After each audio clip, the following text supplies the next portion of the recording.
हस्तिनापुर गांव में शंकर अपने 2 बेटों और पत्नी के साथ कच्चे मकान में रहता था। शंकर के घर की हालत कुछ ऐसी थी कि बस 2 वक्त की रोटी का गुजारा ही निकल पाता था। शंकर अपने बेटों को पढ़ा लिखा कर बड़ा आदमी बनते देखना चाहता था, इसीलिए वो दिन भर ईंट की भट्टी में मेहनत मजदूरी करता। उसका बड़ा बेटा अरुण जैसे ही अपनी पढ़ाई पूरी करता है तो वो अपने पिता से कहता है, पिताजी, अब मेरी पढ़ाई पूरी हो गई तो अब कल से मैं भी आपके साथ काम पर चलूंगा। अरे ये तू कैसी बात कर रहा है अरुण? इतने सालों तक खुद को ईंट की भट्टी में जलाकर मैंने तुझे इसलिए नहीं पढ़ाया लिखाया कि तू भी मुझ जैसा काम करे। अरे मैं तो चाहता हूँ कि तू पढ़ लिख कर कोई बड़ी नौकरी करे, तो पैसे कमाने के लिए मेरी तरह मजदूरी ना करे। और तू नौकरी के लिए शहर जाने वाला था ना, फिर क्या हुआ? पिताजी, शहर जाने के लिए खर्चा ज्यादा है। वहाँ जाने का किराया, रहने के लिए किराए का घर, राशन पानी, इन सब का खर्चा बहुत ज्यादा है। जब तक नौकरी नहीं लग जाती तब तक इन सब के लिए हम गरीब इतने पैसे कहाँ से लाएंगे? तो इन सब बातों पर ध्यान मत दे और शहर जाने की तैयारी कर, बाकी सब मैं संभाल लूंगा। अरुण के शहर जाने के लिए शंकर अपनी थोड़ी सी जमीन को बेच देता है और उन पैसों को अरुण को दे देता है। शहर पहुंचकर अरुण नौकरी की तलाश में जुट जाता है और 2 महीने बाद उसकी एक बड़ी कंपनी में नौकरी लग जाती है। उस कंपनी के मालिक की बेटी रिया वहाँ की मैनेजर थी। वो एक अमीर और घमंडी लड़की थी। अरुण का लंबा चौड़ा कद और गोरा रंग देखकर रिया उसकी दीवानी हो जाती है। ओहो वाओ, ये तो बिल्कुल मेरे टाइप का है, टॉल एंड हैंडसम। रिया उसके पास जाती है और बोलती है, हाय हैंडसम, न्यू ज्वाइनिंग, एम आई राइट? जी, आज मेरी ज्वाइनिंग है। क्या आप मुझे बता सकती हैं मैनेजर जी का कैबिन कहाँ है? मैं ही इस कंपनी के मैनेजर हूँ और ये कंपनी मेरे डैड की है। लेट्स गो, मैं तुम्हें तुम्हारा काम समझा देती हूँ। कुछ ही दिनों में दोनों में अच्छी दोस्ती हो जाती है और दोनों एक दूसरे के करीब आ जाते हैं। रिया को अरुण से प्यार हो जाता है। अरुण भी रिया को चाहने लगा था, लेकिन अपनी गरीबी के कारण वो चुप रहा। लेकिन आखिरकार एक रोज रिया अरुण को प्रपोज कर देती है। अरुण, आई लव यू और मैं तुमसे शादी करना चाहती हूँ। रिया, मैं भी तुमसे प्यार करता हूँ, लेकिन मैं एक गरीब हूँ और तुम अमीर खानदान से हो। दोनों के बीच जमीन आसमान का फर्क है। ये सब मुझे नहीं पता, मैं सिर्फ इतना जानती हूँ कि मैं तुमसे प्यार करती हूँ और तुम्हारे साथ गरीबी में भी रह लूंगी। रिया अपने घर वालों से बात करती है, लेकिन रिया के पेरेंट्स इस शादी के खिलाफ थे, जिसके चलते रिया उनसे बगावत करके अरुण से शादी करके उसके घर, उसके गाँव आ जाती है। भैया, ये आप शहर से किसे ले आए हैं? माँ, पिताजी, मुझे माफ कर देना, लेकिन ये आपकी बहू रिया है। हम दोनों एक दूसरे से प्यार करते हैं, इसलिए हमने शादी कर ली। अरुण की खुशी के लिए उसके गरीब परिवार वाले रिया को अपना लेते हैं। इसके बाद वो दोनों अपने कमरे में जाने लगते हैं तो राहुल उनका दरवाजा रोकते हुए कहता है, भाभी, मुझे पहले पैसे दो, तभी अंदर जाने दूंगा मैं। हाँ, उफ, दिखा दी ना आखिर अपनी गरीबी वाली आदत। अमीर लड़की देखी नहीं कि पैसे मांगना शुरू। एक तो वैसे ही मैं इतनी थकी हुई हूँ, ऊपर से ये दरवाजा रोक कर खड़ा हो गया। तुम गलत समझ रही हो रिया, ये तो बस एक रस्म निभा रहा है और उसी का नेक तुमसे मांग रहा है। रिया उसको पैसे देकर कमरे में जाती है तो अरुण कहता है, तुम बैठो, मैं फ्रेश होकर आता हूँ। भाभी, ये रहा आपका कमरा। ओह गॉड, मैं यहाँ रहूंगी? इस कमरे की हालत तो झुग्गी झोपड़ी से भी गई गुजरी है। इससे अच्छे घरों में तो मेरे घर के नौकर ही रहते थे। यहाँ ना तो कोई इंटीरियर है, ना ही कोई लुक। ऊपर से ये खटारा पंखा पता नहीं बाबा आदम के जमाने का लगता है। पता नहीं तुम सब इतनी गर्मी और गरीबी में कैसे एडजस्ट करते हो। वो अपने देवर को गरीबी के ताने दे रही होती है कि तभी वहाँ अरुण आ जाता है तो वो चुप हो जाती है। अगले दिन रिया नहा धोकर आती है तो उसकी सास उससे कहती है, नहा गई बहू, चल आज तेरी पहली रसोई है तो अब जल्दी से कुछ मीठा बना दे। रिया किचन में जाती है तो वहाँ मिट्टी का चूल्हा जल रहा होता है और खाना बनाने के लिए कुछ बर्तन थे। हे भगवान, ये किचन देखकर तो मुझे ऐसा लग रहा है जैसे मेरा ससुराल हड़प्पा संस्कृति में जी रहा है। रिया गुस्से में हलवा बनाती है और अपने ससुराल वालों को खाने के लिए देती है। ऐसे ही कुछ दिन बीत जाते हैं। गांव में ही एक कंपनी खुलती है जहां अरुण नौकरी पर लग जाता है। अरुण जब घर पर नहीं होता तो रिया अपने ससुराल वालों को गरीबी के खूब ताने देती। एक रोज जब उसकी सास पूजा करने बैठती है तो रिया उस पर चिल्लाते हुए कहती है, सासू माँ, आपको पूजा के लिए यही टाइम मिलता है क्या? जब घर के कामकाज का टाइम होता है तो आप पूजा करने बैठ जाती हो। ये सब ढोंग बाद में करना, और ये लो अभी ये सब्जी काटो। और पिताजी, आप निकम्मों की तरह पड़े हो, ये नहीं कि बाजार जाके सब्जी ही ले आऊं। और राहुल, तू जाकर पानी भर ला। पढ़ने का ड्रामा ना कर, बाद में करियो। जब से आई हूँ तुम सबकी तो ऐश हो गई है। अरुण जब घर पर नहीं होता तो रिया उन सबसे खूब काम लेती और अरुण के आने पर खुद बेचारी बनकर घर के काम करने लगती। कुछ महीनों बाद रिया गर्भवती होती है। ये सब सुनकर सभी घर वाले बहुत खुश होते हैं। उन सबको खुश होता देख रिया उन सबसे कहती है, मैं आप सबसे कुछ कहना चाहती हूँ। मैं नहीं चाहती कि जिस गरीबी में मैं जी रही हूँ उसमें मेरा बच्चा भी जिए, इसलिए मैं अरुण के साथ शहर शिफ्ट हो रही हूँ। मेरे डैड ने हम दोनों को शहर बुलाया है। रिया, तुम मेरे माता पिता से मुझे अलग करना चाहती हो? बचपन से मेहनत करके उन्होंने मुझे पढ़ाया लिखाया, और अब जब उन्हें मेरी जरूरत है तो तुम मुझे उनसे अलग कर रही हो। मैं कहीं नहीं जाऊंगा, तुम्हें जाना है तो जाओ। तो फिर सड़ते रहो तुम यहीं, मैं तो चली। रिया अपना सूटकेस उठाकर जाने लगती है। तभी रिया की सास उससे कहती है, ठहर बहू, अरुण भी तेरे साथ जाएगा। चला जा बेटा, नहीं तो दुनिया वाले कहेंगे कि हमने तेरा घर तोड़ दिया। इसके बाद दोनों शहर आ जाते हैं। शहर आकर रिया की जिंदगी अच्छी खासी कटने लगी, लेकिन अरुण उदास रहने लगा। उसे रह रहकर अपने गरीब परिवार की याद सताने लगी। ऐसे ही समय गुजरा और रिया ने एक बच्चे को जन्म दिया। अरुण, अरुण, मेरा बच्चा कहाँ है? मैंने उसे गोद में नहीं खिलाया। रिलैक्स रिया, हमारा बच्चा अभी यहीं था। हो सकता है कि नर्स ले गई होगी, मैं अभी जाकर पता करता हूँ। कुछ देर बाद नर्स बच्चे को लाकर रिया को देती है। अपने बच्चे को गोद में लेकर रिया बहुत रोती है, जिसके बाद उसे एहसास होता है और वो सोचती है, कुछ देर के लिए भी मैं अपने बच्चे को खुद से दूर बर्दाश्त नहीं कर पाई, तो अरुण के माता पिता उसके बिना कैसे रहते होंगे। तभी अरुण वहाँ आ जाता है तो रिया रोते हुए उससे माफी मांगती है और कहती है, अरुण, मुझे माफ कर दो, मुझे अपनी गलती का एहसास हो गया है। अब मुझे मेरे घर, मेरे ससुराल ले चलो अरुण। उसके बाद रिया अपने बेटे को लेकर ससुराल आती है और सबसे अपने किए की माफी मांगती है। सासू माँ, पिताजी, राहुल, मुझे माफ कर दो। मैं एक अच्छी बहू नहीं बन पाई अपने सुख के लिए।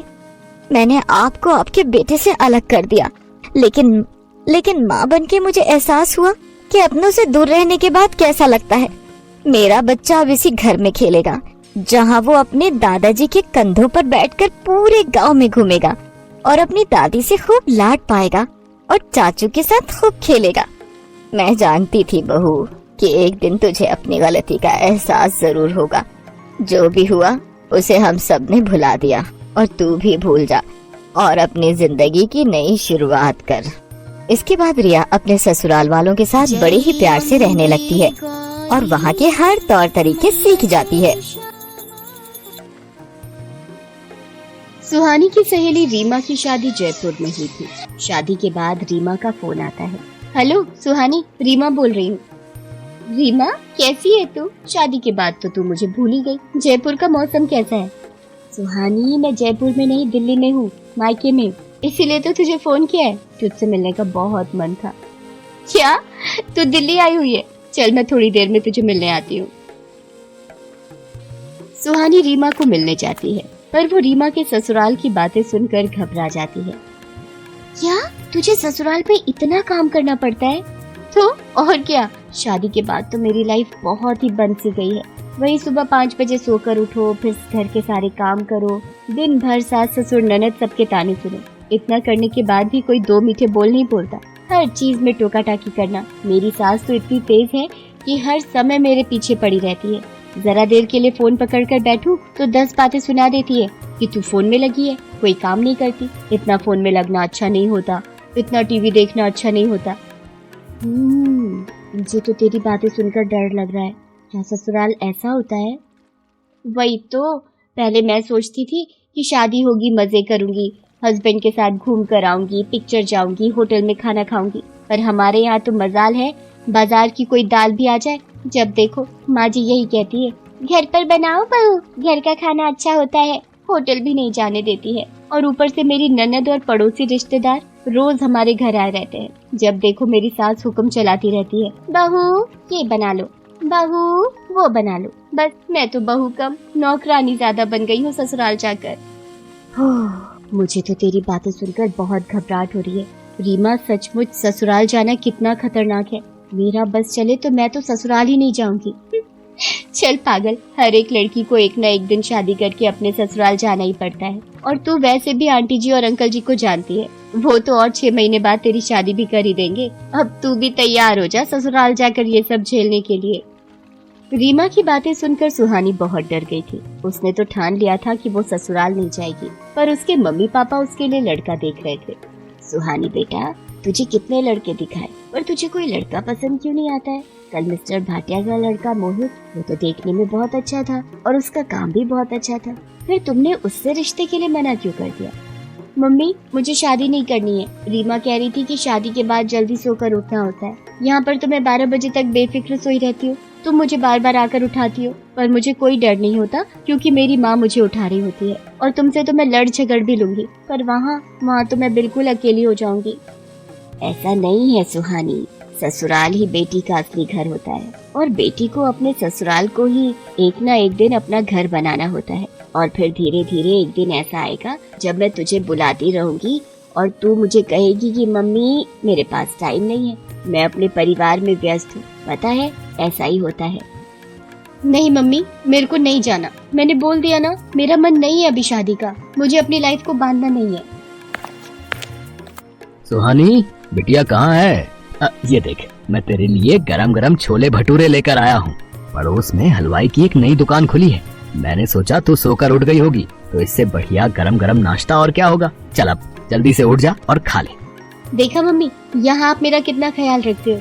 मेरे कहे बिना मेरे सामने इतनी चीजें हाजिर हो जाती हैं। क्या ये सब वहाँ होगा? मुझे अपने मम्मी पापा को छोड़कर कहीं नहीं जाना है। पापा, मम्मी को बोलो ना मुझे अभी शादी नहीं करनी है, मुझे आप दोनों के पास ही रहना है। अच्छा ठीक है, मत करो अभी शादी भाई, पर एक बार मेरे दोस्त सुदर्शन जो कि यहीं दिल्ली में ही रहते हैं, उनके बेटे गगन से तो मिल ले। अगर लड़का पसंद ना आए तो तू उसी समय मना कर देना। सुहानी लड़के को देखने के लिए मान जाती है। लड़के वाले सुहानी को देखने आते हैं। सुहानी बेटा, तुम इतना घबरा क्यों रही हो? तुम तो हमें बहुत पसंद आई हो। भाई साहब, हमें ये रिश्ता मंजूर है। आपकी बेटिया बहुत प्यारी है। सुहानी गगन के साथ छत पर बात करने के लिए चली जाती है। सुहानी तुम इतना घबरा क्यों रही हो? अगर तुम किसी और से प्यार करती हो तो मुझे कह सकती हो। मैं अभी नीचे जाकर इस रिश्ते से इनकार कर दूंगा। नहीं, ऐसी कोई बात नहीं है। मैं बस आपसे एक सवाल करना चाहती हूँ। आप सब सुबह कितने बजे सोकर उठते हो? अब क्या ये कैसा सवाल है सुहानी? बताइए तो। जब तक आप इस सवाल का उत्तर नहीं देंगे तब तक मैं शादी के लिए हाँ नहीं कहूँगी। अब पापा मम्मी को सुबह जल्दी उठने की आदत है, पर मैं वही 8 बजे तक सोकर उठता हूँ। अभी सुहानी गगन के साथ बात कर ही रही थी कि तभी उसकी माँ बुलाने आ जाती है। सुहानी बेटा, तुम्हारे पापा तुम्हें नीचे बुला रहे हैं। सुहानी की बात अधूरी रह जाती है। सुहानी के पास ऐसा कोई कारण नहीं था जिससे कि वो इस शादी के लिए मना कर सके। लड़का भी अच्छा था और सुहानी अपने पापा के दोस्त के घर ही शादी होकर जा रही थी, तो उसके माता पिता को भी परिवार को लेकर कोई चिंता नहीं थी। सब कुछ अच्छे से निपट गया और सुहानी की शादी गगन से तय हो जाती है। शादी में रीमा भी पहुंचती है। देखा, बड़ा कहती थी ससुराल नहीं जाएगी, अब तू भी फंसी गई ना अपने ससुराल वालों के चंगुल में। अब देखना, तेरी रात की नींद और दिन का चैन उड़ गया, समझ। रीमा, मैं पहले से बहुत डरी हुई हूँ। अब तो जले पर नमक मत छिड़क। आज मेरी शादी है, प्लीज आज तो मेरी टांग मत खींच। चल नहीं खींच रही टांग, आ मेरे साथ फोटो तो खिंचवा ले। सुहानी मन में न जाने कितना डर लेकर ससुराल पहुंचती है। उसके मन में यही सवाल चल रहे थे कि वो अपने ससुराल में कैसे रहेगी। सब कुछ बदल गया था। उसके मम्मी पापा आसपास नहीं थे। नए चेहरे सास ससुर के रूप में उसके सामने थे। अगली सुबह सुहानी जब गहरी नींद में थी, एक मीठी सी आवाज उसके कानों में पड़ती है और सुहानी अचानक से उठ बैठती है। सॉरी मम्मी जी, अभी 5 ही बजे है। मुझे पता था मुझे 5 बजे उठना है। शादी के बाद ससुराल में सुबह 5 बजे ही सोकर उठते हैं, ये मुझे पता था। अच्छा हुआ मैं अलार्म लगाकर सोई थी। अरे बेटा, तुम इतना घबरा क्यों रही हो? मैं तो तुम्हारे लिए गरम गरम चाय लाई थी। पर तुम ये क्या बोल रही हो बेटा? 5 नहीं 10 बज रहे हैं। मैंने सोचा तुम शादी की थकान से नींद में हो, इसलिए मैं तुम्हारी चाय खुद ले आई। 10 बज रहे हैं और मम्मी जी ने मुझे उठाया नहीं। पर रीमा तो कह रही थी कि उसकी सास ने अगले दिन उसे सुबह जल्दी उठा दिया था। ये सब उल्टा क्यों हो रहा है? सुहानी नहा धोकर तैयार होकर रसोई में जाती है। सुहानी बेटा, तुम डाइनिंग टेबल पर बैठो। देखो तुम्हारे ससुर जी तुम्हारे लिए रबड़ी, जलेबी, ढोकला और पता नहीं क्या क्या नाश्ता लेकर आ गए हैं। इन्हें पता ही नहीं था कि मैंने तुम्हारे लिए नाश्ते में आलू पूरी बनाए हैं। अब ये सब तुम्हें ही खत्म करना है। कितनी दुबली पतली हो बेटा, खाने के मामले में सोचा मत करो। जो भी खाना है तुम्हारा अपना घर है, सब कुछ खुला है, तुम कुछ भी खाओ, यहाँ कोई रोक टोक नहीं है। ये तुम्हारा अपना घर है। मैं ससुराल को लेकर कितनी गलतफहमी में थी। हर कोई एक सा नहीं होता, सबका अपना स्वभाव होता है और ससुराल को अपना बनाना तो एक लड़की के हाथ में होता है। ये बात मुझे समझ आ गई है। मैं रीमा को भी समझा दूंगी कि वो अपने ससुराल को अपना घर समझ कर रहे। सुहानी अपने ससुराल में बहुत खुश थी। ससुराल वालों के प्रति जो डर रीमा ने उसके मन में डाला था, वो डर अब निकल चुका था। सुहानी रीमा को भी समझाती है कि वो अपने ससुराल को अपना घर मानकर रहे तो उसे भी प्यार जरूर मिलेगा।